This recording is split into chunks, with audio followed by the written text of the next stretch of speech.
Are you or someone that you know suffering through a grief that seems to linger on and on, especially during the holiday season?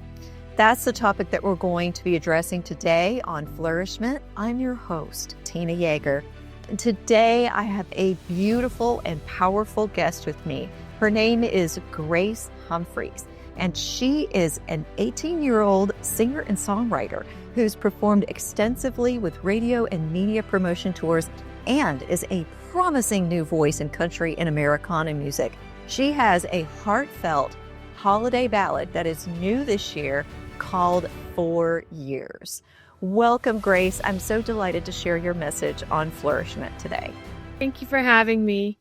Grace, can you talk about what inspired you to write this beautiful holiday ballad, 4 Years, that's very woeful, but at the same time, it's meant to uplift those who are also suffering in this space in the holiday season? Well, I was thinking as I was preparing to do a Christmas song, I was thinking, well, why don't I just write it? Why don't I just write my own?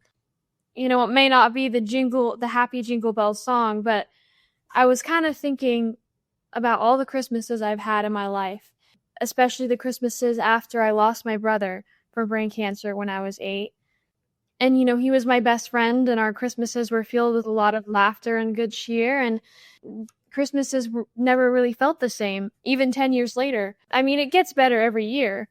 I just kind of thought, I'm going to write a Christmas song about reminiscing on someone you've lost and how that affects the holidays. Because everyone, even if they've never lost someone, a lot of people feel lonely during the holidays.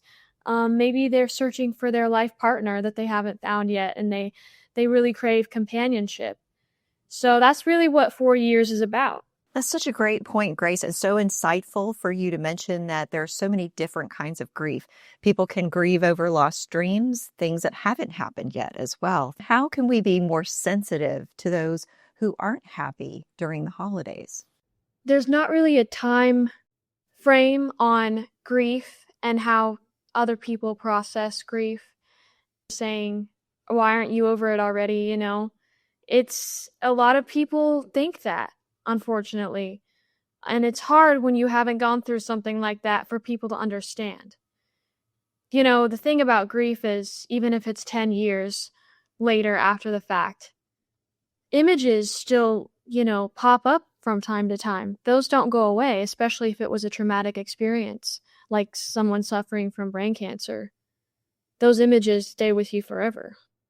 Do you see the danger in comparing your grief to other people's grief or other people doing that to you? What is the role of comparison dividing us during the time that we need support the most? Comparing your grief with someone definitely is a thing. Even in families, they compare their grief too. I think people that are so turned in on how they're feeling have a hard time empathizing. So when you have somebody that has been grieving, sometimes within that family that's all grieving, they don't understand why this other person isn't grieving the same way. And when we go through stages of grief, we're not all experiencing them at the same time. You might be in anger phase and somebody else might be in that deep sorrow. Someone else might still be in shock. So everybody's in a different place. Did you see that happen in your family as well when you were experiencing this differently? And even in the same stage, people can express it differently and feel it differently and go through it differently. Especially at the beginning, it kind of just like, it just uproots your whole being, basically, when you lose someone like that. Yeah, it grief and anger over losing someone, it really brings out the worst in everyone. And I mean, especially if your relationship with God isn't really strong, it's hard to deal with that stuff. And people don't always understand how children grieve. So can you talk about the process of a child going through grief and how that was different than maybe an adult would think about grief?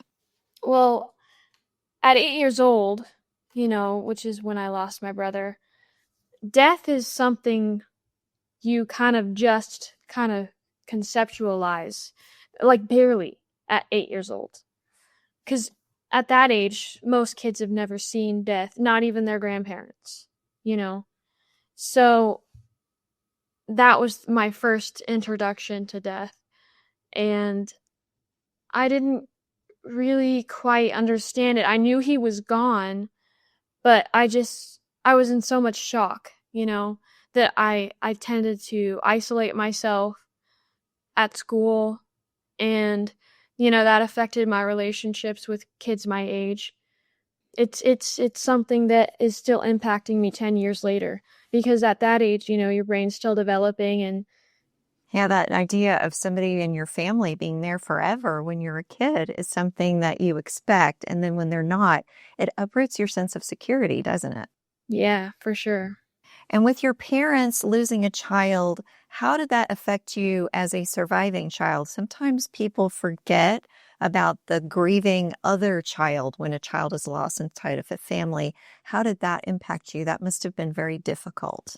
Well, my parents are my best friends, and we obviously got a lot closer. We were always close, but we got even closer after Liam died.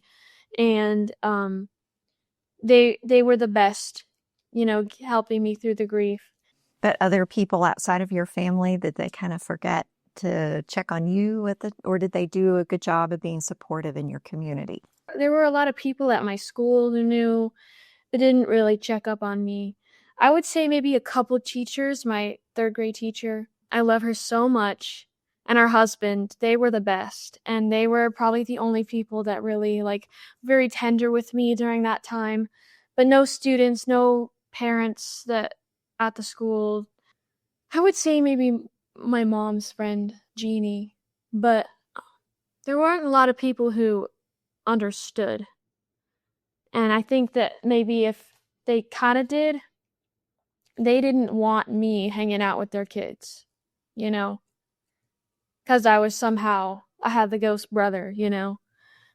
Um, Unfortunately, that's how a lot of people see it.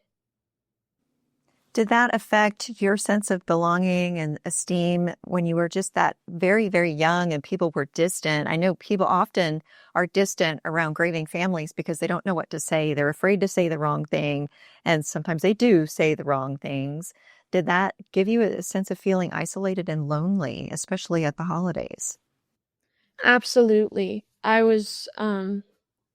I mean, when people started excluding me, it started very early on at school. I just was like, okay, I'm gonna isolate myself. I can be alone. In fact, the reason why I can write songs is because I spent so much time alone with my thoughts. But I wouldn't recommend isolating yourself because it can also cause you to be very angry. Christmases for the longest time were really, really hard, and it wasn't until maybe when I started homeschooling and I got away from kids, being weird with me about my brother and the music stuff that I was doing. It wasn't until I was homeschooled that like a weight had been lifted off my shoulders and I wasn't around the social pressures. So, can you talk about what else may have helped you get through the grief, especially during the holidays, during those years when it was really hard? How did you make it through? How did you cope emotionally? What was helpful? What was not helpful? I was raised in a Christian home, so that really helps too. My relationship with my mom, we've always been very close. And even though she's my mom, she's like a sister to me. And she's encouraged me to just be myself, like to be my weird self, be quirky, don't care what people think. So, how did you begin to venture into music as part of how you were being yourself? I got the Simply Piano app when I was 11. I really wanted to start learning how to play piano. And then eventually I got lessons. And then I wanted to pick up the guitar. And so when I was 13, I had this, guitar from 2 Christmases ago that I never picked up. Finally picked it up, learned the chord. I was like, okay, mom, look. And I was like, I want lessons. So she took me to this music store in town and I started getting lessons. And that's when I started writing songs, when I picked up the guitar. That's just amazing. It's amazing what you have done so far, and you're not done yet. You're just getting started with all the promotional tours you've done. You got this beautiful ballad that's available for people at Christmas time that need to have a song that they can resonate with.